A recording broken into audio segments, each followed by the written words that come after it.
Welcome to Mechanic. In this video I want to show you how to troubleshoot a Volvo that might show an error message on the instrument cluster that says engine system reduced performance, and it might show a little turtle on the screen right there.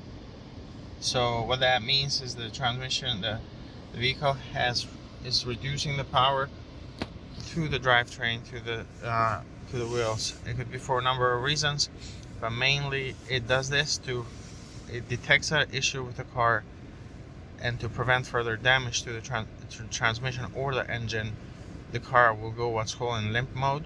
So the transmission might be not shifting gears, or the vehicle is accelerates very slowly. The maximum speed could be stuck at about 40 miles per hour. So basically what it's telling you is take the car in and get it diagnosed and have the issue fixed. So we're going to take a look and see what's causing it in this case. So right here we have the Mechanic scanner, and we're going to use this to troubleshoot the problem. So what you're going to do in this case, you're going to go to diagnostics and then select Volvo, and then go ahead and select Smart VIN. So what Smart VIN does is it will select the correct model for you. So if you got a XC90, I'll select that. You can do manual selection if the VIN is not being picked up. So you can do manual selection, and that will also allow you to select the model. As you can see here, the model is selected. We'll press OK. Go to diagnostics. You can run a quick scan, but it takes a couple of minutes to go through every system on the car. I would recommend going with that first, but in this case we know exactly what we're looking for. So let's go to the engine control module, select that, and then you're going to read the codes, and then you can see mass airflow sensor circuit open. I'll show you, and you can see it's triggered a number of intake air temperature that's integrated on the mass airflow sensor as well. So you kind of have to look at the several codes and kind of connect the dots. So let me show you where that is. In this case we just have that unplugged, so we're going to plug it and then come back and clear the codes, and you'll see the error message as well clear. So let me show you where that is in this case. So there's the engine, and you have the mass airflow sensor right here. I have that unplugged, so we're going to plug this back in. So we go ahead and start the car. You can see the error message is still there, so it's not going away. So we're going to use the scanner again to clear that.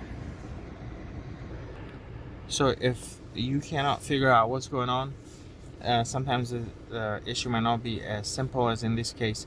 What you can do is go to quick scan and run a scan of the complete cars.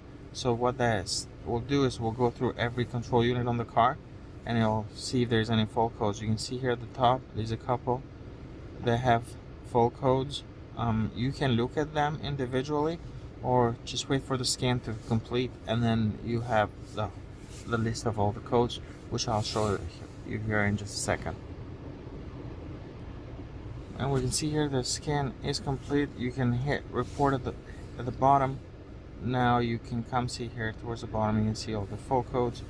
The heated nozzle for the power supply, open circuit, sunroof initialization, needs programming, calibration there. You have a number of fault codes that you can see here, but these can help you kind of connect the dots and figure out what's going on. Now I would recommend as well, if you're in limp mode, to look at some live data, especially for, let's say, the engine control unit. Let's go back here. So you can actually enter any of those modules right from here. So you might want to check engine control unit, central electronic module. You can look at live data there. There's a lot of live data that you can and these get updated. If you were driving the car, these will get updated as well automatically. Also the engine control unit, engine control module, transmission control module, those are modules you want to check if your vehicle is in limp mode and it's not running correctly. But That's how you can dive deeper and figure out what's going on with your Volvo if it's stuck in limp mode. Volvos are pretty advanced in this day and age, so they have a lot of control modules. You do need, it makes it difficult because you need a scan tool, a good scan tool that can dive into all the systems and look at all the live data. But on the other side, the cars are much better at picking up issues and telling you, once you read the codes, like hinting you in the right direction to be able to fix the problem and narrow it down and fix it. And that's all. Thanks for watching Mechanic, where you can be the mechanic.